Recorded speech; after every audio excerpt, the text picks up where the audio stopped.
Former President Park Geun-hye is currently being questioned on 13 charges related to Korea's massive corruption scandal, with power abuse and bribery being the biggest ones. Now our Kim Ji-yeon walks us through the charges she faces in detail.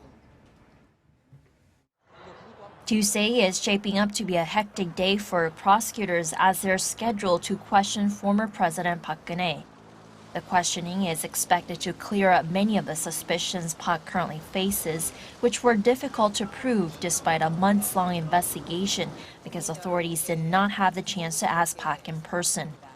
Prosecutors are expected to ask Park on any direct involvement in benefiting her longtime confidant Choi Soon-sil while in office, her alleged role in pressuring conglomerates to donate money, and her specific whereabouts on the morning of the Sewol ferry disaster in April 2014.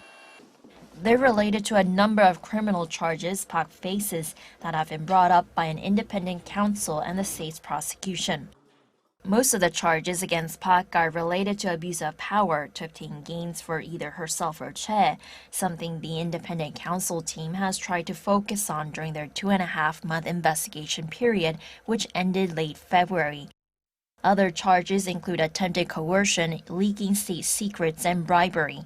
That's 13 charges in total. That's the highest number of charges a former Korean president has ever faced.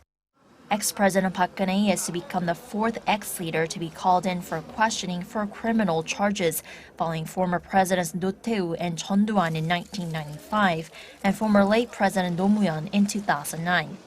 Former President Do Tae-woo was questioned for 17 hours, while former late President Roh Moo-hyun, who was a lawyer, was questioned for 13 hours for bribery charges.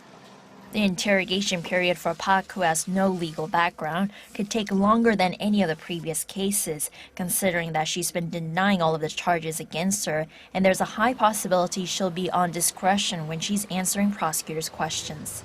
Kim Ji-yeon, Arirang News.